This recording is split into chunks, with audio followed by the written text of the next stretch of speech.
Participação do Tribunal de Justiça Militar de Minas Gerais, representado hoje pelo juiz Bruno Cortes Torres Castelo Branco. Seja bem-vindo, bom dia. Bom dia, muito obrigado pelo convite, é um prazer estar aqui na Rádio Inconfidência. Primeira pergunta, quais são as principais diferenças na competência entre a Justiça Militar Estadual e a Justiça Militar Federal no Brasil? Muito bem, a Justiça Militar, ela tem por pilares constitucionais a hierarquia e a disciplina. Mas é claro que esses pilares, eles são um meio para a consecução de um objetivo maior. No caso das Forças Armadas, não é? Marinha, Exército, Aeronáutica, a garantia da soberania nacional, da defesa do nosso território, das nossas fronteiras. No caso das corporações militares estaduais, Corpo de Bombeiros, Polícia Militar, especificamente a Polícia Militar, a garantia da ordem pública, a proteção da integridade física das pessoas e do patrimônio. Então, considerando essas diferentes missões constitucionais, a Justiça Militar da União, ela julga tanto os militares dessas três forças, Marinha, que é a mais antiga, o Exército e a Aeronáutica, quanto também julga civis. Ou seja, todos nós aqui também podemos, eventualmente, praticar um crime militar federal. Um exemplo seria um crime de desacato praticado contra um militar federal, por exemplo, né? Ou ingresso clandestino, você pular o muro de um quartel do Exército. Nesse caso, a Justiça Militar da União também julga civis. Já a Justiça Militar Estadual, a nossa aqui especificamente de Minas Gerais, só 3 estados do Brasil possuem tribunais de justiça militar de segunda instância, mas todos os estados possuem justiça militar de primeira instância.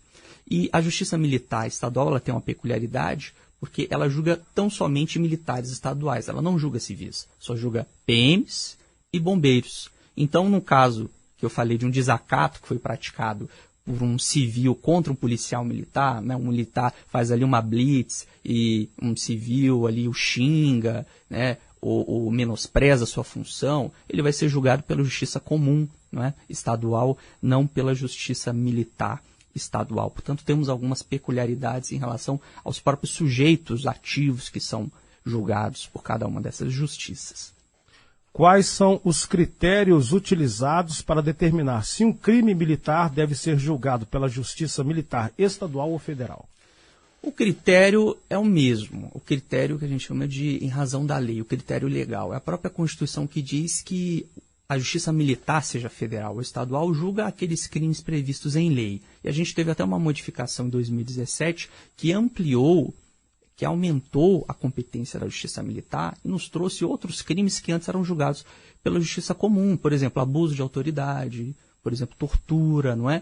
E isso é interessante até para destacar, às vezes, uma falsa ideia que existe na sociedade, às vezes fruto mesmo de uma falta de informação, que é de que a Justiça Militar seria corporativista, de que teria uma tendência maior a ver o ponto de vista do militar, do policial, e os números mostram justamente o contrário, né? Na década de 90, os crimes contra a vida de civis foram excluídos da competência da Justiça Militar. Então, hoje, nós não julgamos o policial que mata dolosamente, intencionalmente a vida de um civil, ele vai para o júri. E os dados demonstram que no tribunal do júri, a maioria dos militares são absolvidos, porque lá no tribunal do júri o julgamento não é técnico, é muitas vezes emocional, às vezes há argumentos de autoridade, não é? Na Justiça Militar o nosso julgamento é estritamente técnico, inclusive, em alguns casos, com a participação de militares também, que a gente chama de escabinato, né? É uma composição mista que junta o conhecimento jurídico do juiz civil, no meu caso, sou um juiz de direito civil, e nós convocamos militares oficiais de um posto, de uma hierarquia superior ao do acusado, e esses militares trazem a sua experiência da caserna, né? Os seus conhecimentos, que não são apenas jurídicos, mas conhecimentos técnicos profissionais da sua atividade operacional. Terceira pergunta, quais as diferenças nos tipos de crimes que são mais comumente julgados pela Justiça Militar Estadual em comparação com a Justiça Militar Federal? Essa é uma nota também muito interessante que demarca as atribuições, as competências de cada justiça federal e a estadual militares. Porque no âmbito da justiça militar da União, cujo tribunal superior se chama STM, o Superior Tribunal Militar, não é? Os crimes mais comuns, até pouco tempo, o crime mais comum, por incrível que pareça, era o de drogas. Porque você tem recrutas, né? Aqueles rapazes de 18 anos iniciam a vida no militar, ali no serviço militar obrigatório, e era muito comum às vezes achar no armário do jovem ali uma pequena quantidade de drogas. No Código Penal Militar não há diferença de tráfico e uso, é o mesmo crime. Por quê? Uma coisa e ainda assim continua, não é, havendo uma previsão legal de uso de drogas para consumo pessoal, mas este uso na caserna, como disse certa vez o ministro Aires Brito, é como água e óleo. O dever militar e o uso de drogas não se misturam. Porque imagine você, um militar, com um fuzil na mão, não é? Tendo consumido uma substância entorpecente. O perigo que ele vai colocar à sociedade é extraordinário e inaceitável. Não é? Então, também na justiça militar comum, crime de estelionato previdenciário, que infelizmente tem se tornado bastante frequente também os julgamentos no âmbito da justiça comum, ou melhor dizendo, no âmbito da justiça militar estadual. O que é o estelionato previdenciário? É aquele militar que coloca atestado, que alega insanidade mental, alega que tem depressão, que não consegue trabalhar, mas depois se faz uma investigação e se demonstra que ele consegue fazer suas atividades cotidianas, até trabalha por fora, não é? De forma oculta, e isso se descobre e o sujeito fica recebendo a sua remuneração mensal como se estivesse doente, quando na verdade isso é uma fraude, é um engano, não é? E aí quem paga o preço é toda a sociedade, porque vai ter menos um militar na rua e nós estamos pagando um servidor público que não está prestando o seu serviço, né? Porque não é um crime de estelionato, tanto a justiça militar da União quanto a estadual, infelizmente tem sido frequente, tem sido punido com rigor, né? Na justiça militar da União é bem mais comum um crime de deserção. O que é a deserção? A deserção é um crime que a gente chama de propriamente militar, é um crime típico, né, do Código Penal Militar, porque ele envolve o abandono do serviço. Né? É quando o militar deixa de comparecer ao serviço, né, por uma determinada quantidade de tempo, né? Isso caracteriza um abandono. Isso também é mais comum na justiça militar da União, porque lá há o serviço militar obrigatório. Já na justiça militar estadual, o serviço é voluntário. Por que é voluntário? Porque o militar precisa prestar um concurso público. Então ele escolhe a carreira policial ou do corpo de bombeiros e recebe uma remuneração por isso. Portanto, é uma questão de vocação. Né? Já no âmbito federal, você tem concursos também para determinadas carreiras, mas aqueles jovens que fazem o serviço militar obrigatório estão lá, como o próprio nome já diz, né? Não de forma voluntária, mas prestando um serviço à nação. Ainda o crime no âmbito federal, que é mais comum, de furto, e na justiça militar, não se aplica o princípio da insignificância. Porque uma coisa, um civil, né? Vai lá, furta um pacote de biscoito. O cara está desempregado, isso pode ser avaliado, o grau de reprovabilidade, de ofensividade da conduta em razão da condição social dele.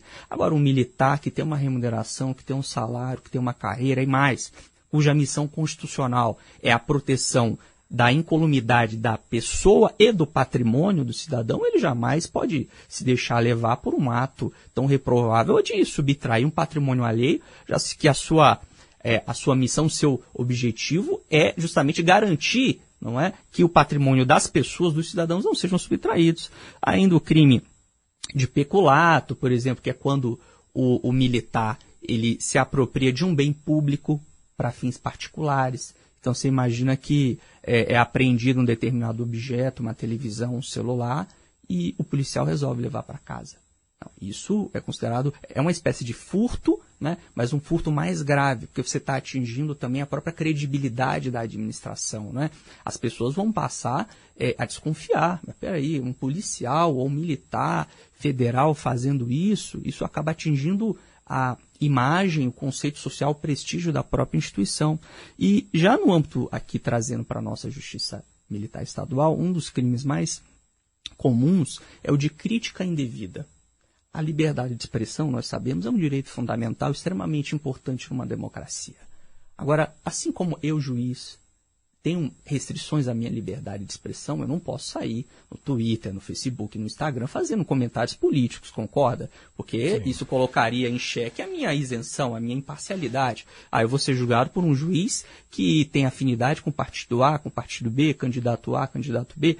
Então, eu, como magistrado, não posso fazer críticas na internet de forma totalmente livre. Da mesma forma, um militar que está submetido a um regime diferenciado, que preza pela hierarquia e disciplina, o militar, por exemplo, não pode fazer greve, não pode se organizar em sindicato, existe até a possibilidade de prisão disciplinar, que aqui em Minas Gerais, olha que coisa interessante, a Polícia Militar de Minas Gerais, sabemos, é considerada a melhor do país, não à toa pela sua qualificação, pelo seu profissionalismo, mas aqui, a diferente de São Paulo, por exemplo, não se prevê prisão disciplinar, ou seja, o comandante do batalhão não pode mandar prender o seu subordinado porque chegou atrasado no serviço, porque a roupa veio desalinhada, por exemplo, em Minas Gerais. Mas em São Paulo isso é possível.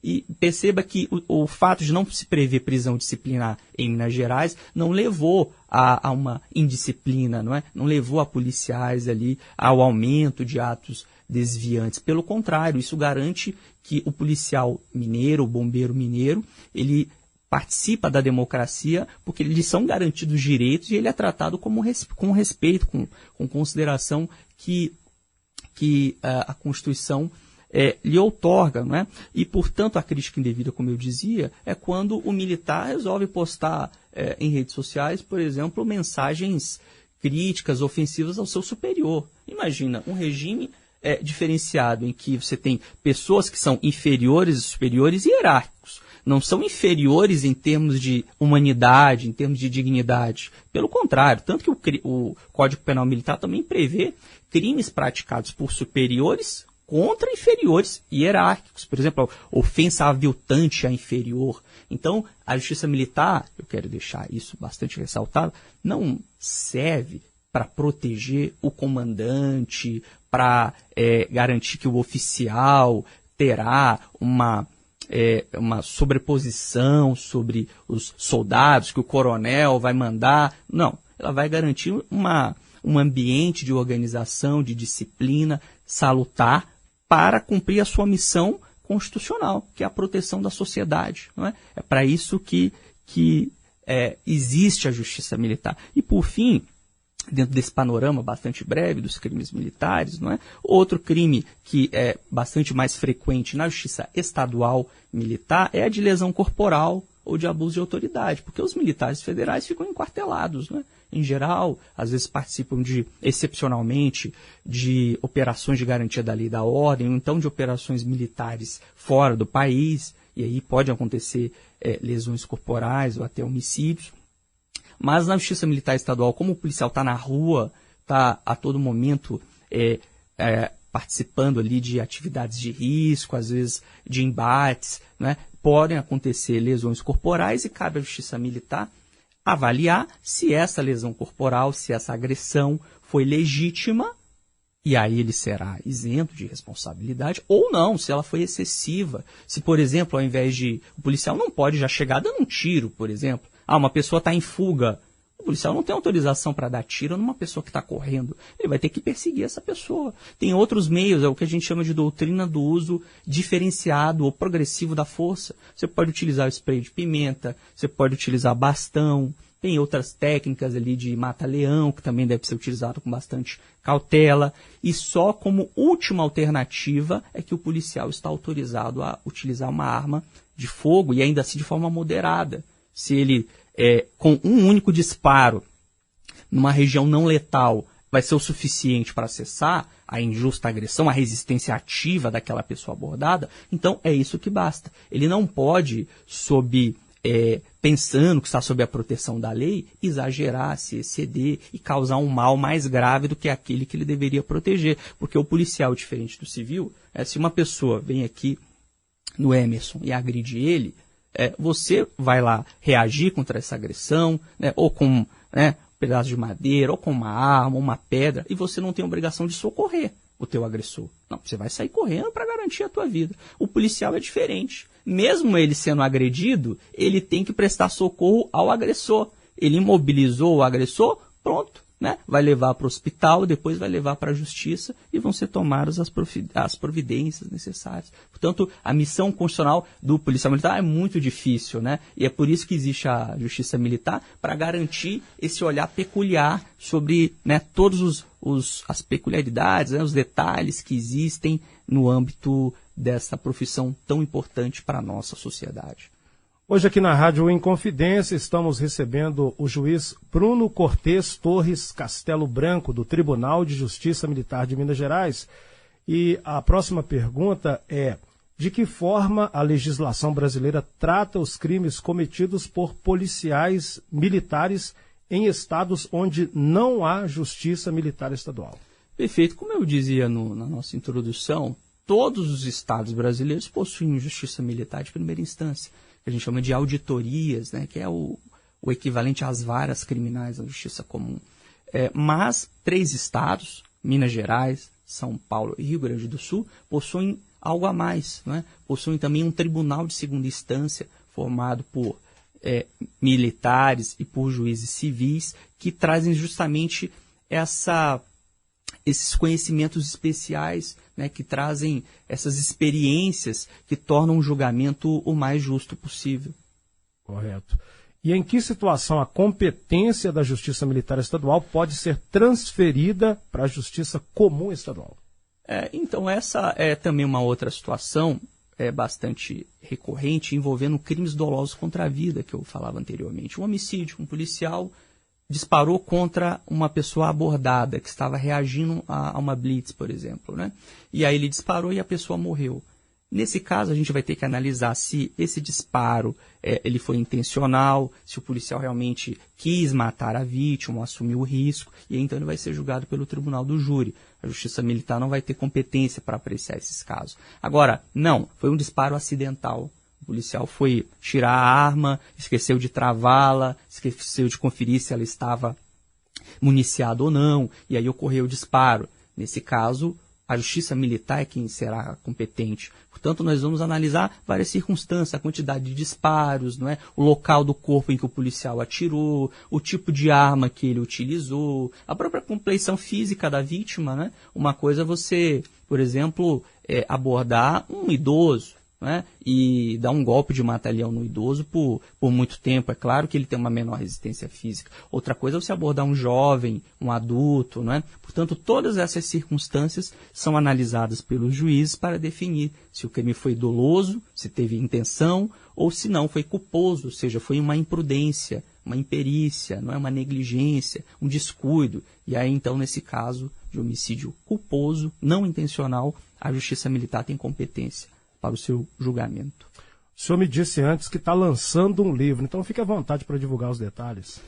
Então, eu concluí no ano passado a minha tese de doutorado na Universidade Federal do Paraná, né? Morei por muito tempo em Curitiba e hoje, felizmente, também estou numa cidade muito agradável, que é Belo Horizonte, onde passarei o resto da minha vida, e comprovando as mineiridades, não é?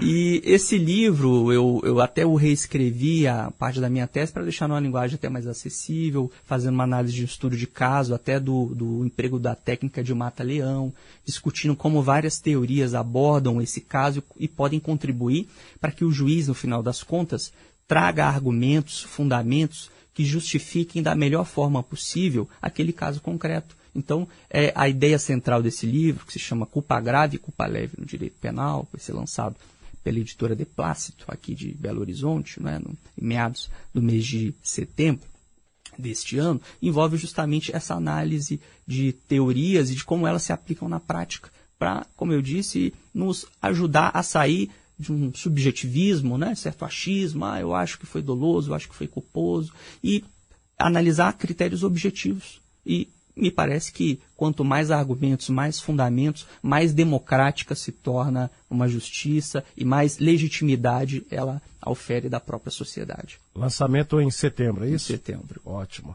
Hoje o Polícia Militar com você contou com a participação do juiz Bruno Cortes Torres Castelo Branco, da Justiça Militar de Minas Gerais.